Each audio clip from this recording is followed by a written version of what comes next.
So if you have one, don't sell it, just tell a small lie and call it a Sagaris. Well, that's what I said previously, but I've now won one in a tuner race, and I'll pass you on my secrets to winning tuner races later.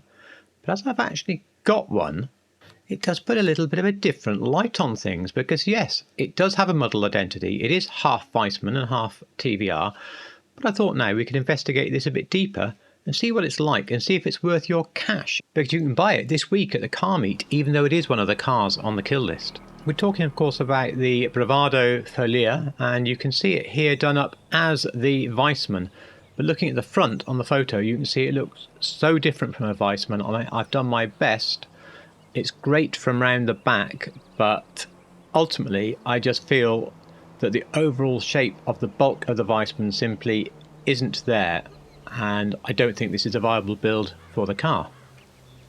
Let's try again. Oh yeah, we've done it. That looks so much better. I really like that.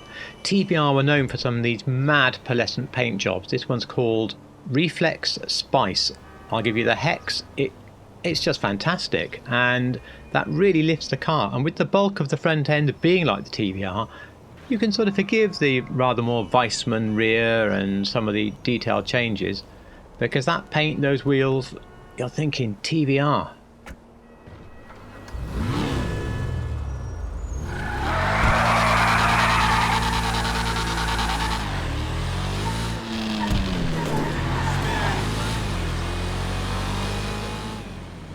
Just sounds glorious. I had to let you listen to that.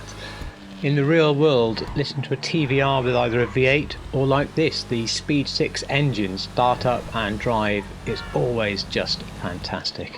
I do think this one in game sounds really, really good, and you don't hear me say that too often about cars in the game. There's only a select few that I really want to listen to. The bulk of the rest I would rather just leave turned down, and I'll carry on playing Spotify, thank you. This is a really fun driving car, and bear in mind it's only $695,000 as well, so if you don't have one, I really advise you nip down to the car meet and pick one up this week while you can, because otherwise, thanks to Rockstar's despicable FOMO tactics, it could be a while before it comes out again. This was my fastest lap of the 7 I did, came quite early on, and as you watch it drive round, it really does give you a good impression of how this car handles high speed. It stays pretty flat all the time, and the cornering on the car can overall stay very neutral. You're probably expecting a real sort of muscle car back out everywhere, but it doesn't. It grips a lot harder than that on the front and the back. And then when it lets go, it's a bit more gentle, so you get a very fast and flat feeling. It deals okay with the pavements. The acceleration and top speed are pretty reasonable, and the brakes are good. It's almost a mystery to me, in fact, why the fastest lap is 58 seconds or so. That's what the clock says, but it feels so much faster and more fun than that.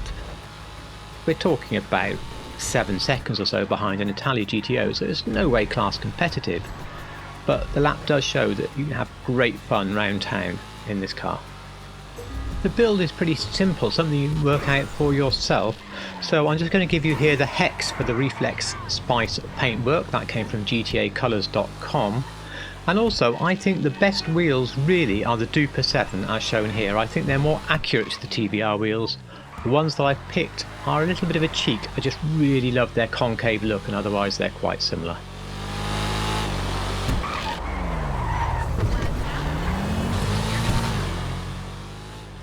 You have watched my recent garage tour, haven't you? Oh good, thank you. Well, you see just how well it fits into the row of sports cars here. So you can't see the back, it looks great.